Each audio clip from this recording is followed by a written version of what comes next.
Halo user isi sekalian, kembali lagi bersama kami di Easy Accounting Tutorial.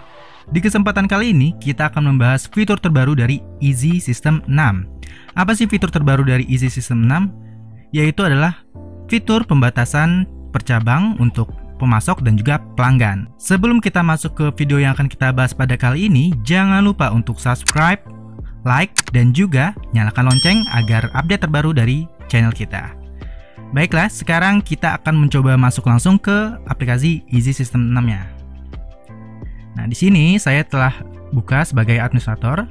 Pastikan untuk mengaktifkan fitur ini, user sekalian agar mengaktifkan terlebih dahulu fitur Easy Branch-nya di preferensi, kemudian fitur aktifkan Easy Branch atau EBT. Nah, ini harus diaktifkan terlebih dahulu. Jika sudah, di sini saya telah mempunyai dua cabang, yaitu cabang Jakarta dan juga cabang Bandung. Nah, ini dia. Oke, sekarang kita hanya perlu mengatur penggunanya masing-masing untuk cabangnya. Nah, di sini saya sudah mempunyai user Jakarta dan juga user Bandung. Nah, untuk user Jakarta ini saya atur untuk cabang Jakarta. Dan user Bandung saya akan atur untuk cabang Bandung. Nah, jika sudah kita mengatur usernya masing-masing, sekarang kita akan mencobanya langsung membuka terlebih dahulu beberapa usernya. Namun sebelum kita membukanya, kita harus mengatur terlebih dahulu pemasok dan juga pelanggannya, agar nanti saat kita membuka cabang masing-masing itu akan aktif untuk fitur pembatasannya. Oke, karena kita sekarang untuk pembatasan pemasok dan pelanggan, mari kita atur pemasok dan pelanggannya di level admin. Nah, sekarang kita coba atur pemasoknya atau vendornya. Saya akan mencoba untuk mengatur Fulindo Abadi. Nah, di sini saya akan coba cantumkan untuk nama cabangnya juga agar kita nanti bisa mengetahui ini cabang mana. Oke. Nah, setelah itu kita atur di tab penggunanya. Kita pilih cabang mana. Karena ini saya namakan seperti ini, berarti saya cantumkan cabang Jakarta. Kemudian kita simpan dan keluar. Oke, setelah itu satu lagi untuk yang cabang Bandung. Sama, untuk cabang Bandungnya kita tinggal tab pengguna saja, kemudian kita uncheck list. Berarti kalau kita uncheck list seperti ini, semua user bisa memakai pemasok ini. Oke, setelah itu kita pilih Bandung. Ini saya tandai sebagai cabang Bandung. Setelah itu kita simpan dan keluar. Oke, jadi untuk pemasok sudah kita batasi, yaitu percabangnya antar cabang Jakarta dan juga cabang Bandung. Untuk cabang Jakarta itu ada Fulindo Abadi, dan untuk cabang Bandung ada Mulia Jaya. Oke, setelah itu kita akan atur juga untuk pelanggannya. Di sini ada dua. Saya akan coba Abadi Jaya Gemilang akan saya atur sebagai cabang Jakarta. Kita tandai dulu. Kita atur juga cabangnya. Setelah itu kita simpan dan juga keluar. Lalu pilih satu lagi untuk kita atur, itu untuk cabang Bandungnya.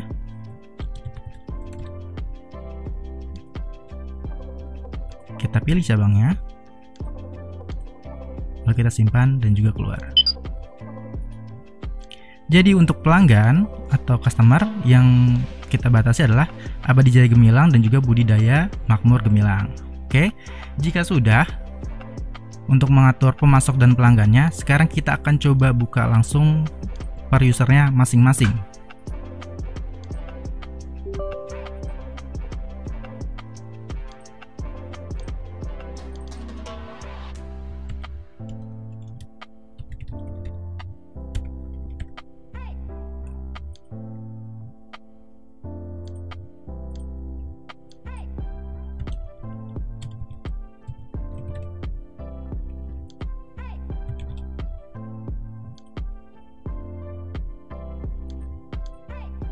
Saya akan beri tanda atau kita ubah warnanya agar kita dapat membedakan.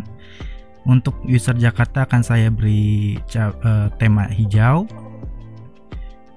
dan juga akan kita Bandung kita akan atur juga, kita beri tema warna biru, lalu kita simpan. Oke.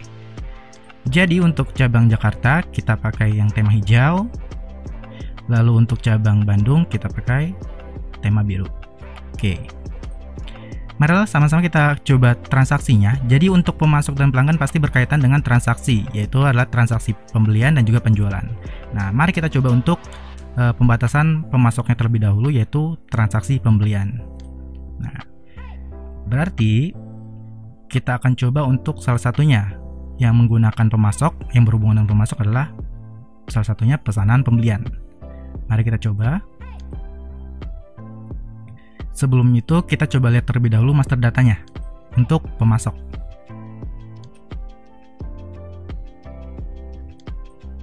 Bisa kita lihat di sini yang muncul hanya Fulindo abadi untuk yang Jakarta saja, karena kita pakai user Jakarta. Bisa kita coba lihat di administrator. Mulia Jayanya tidak muncul di level si user Jakarta ini. Oke, dari segi masternya sudah terbatasi. Terus kita coba lihat juga untuk pelanggannya apakah terbatasi juga. Nah, kita lihat juga terbatasi, hanya untuk yang Jakarta saja yang muncul di sini. Kemudian untuk yang pemasoknya di cabang Bandung kita coba buka. Yang muncul hanya untuk yang Bandung saja. Oke, di pelanggannya juga kita bisa lihat pastinya yang muncul hanya untuk yang Bandung saja. Oke, itu pasti dari segi masternya. Sekarang kita akan coba untuk transaksinya. Mari kita coba untuk pemasok, yaitu adalah di pesan pembelian. Yang muncul hanya untuk Fulindo abadi saja, yaitu untuk Jakarta.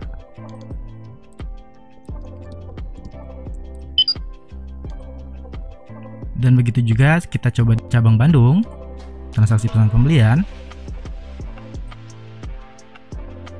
Yang muncul hanya Mulia Jaya saja untuk cabang Bandung. Yang Jakartanya tidak muncul di sini. Oke, kita coba transaksi juga. Oke. Jadi bisa user sekalian lihat bahwa pemasoknya sudah terbatasi di setiap cabangnya. Sekarang kita akan coba untuk yang di pelanggannya, berarti itu adalah transaksi penjualan. Kita akan coba untuk transaksi penawaran penjualan. Untuk transaksi penawaran penjualannya kita lihat untuk pelanggannya yang muncul hanya Budidaya Makmur saja, yaitu untuk cabang Bandung. Untuk cabang Jakartanya itu tidak muncul juga. Kita buat. Oke. Dan kita coba juga buat di user Jakarta untuk transaksi penjualannya. Kita coba. Nah, yang muncul hanya untuk Abadi Jaya Gemilang untuk yang cabang Jakarta saja. Jadi untuk masternya ini dari pemasok dan juga pelanggan sudah terbatasi secara cabangnya.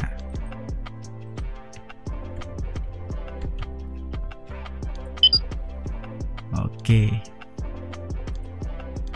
Jadi user isi dengan fitur ini sangat memudahkan sekali membatasi master pemasok dan juga pelanggannya secara cabang. Jadi untuk cabang satu dengan cabang lain tidak bisa menggunakan master cabang tersebut atau pemasok yang seharusnya dipakai untuk cabang tertentu. Sekian fitur yang kita bahas pada kali ini, sangat membantu sekali untuk kegiatan percabangan Anda. Jangan lupa untuk tonton terus video kita yang lainnya. Terima kasih.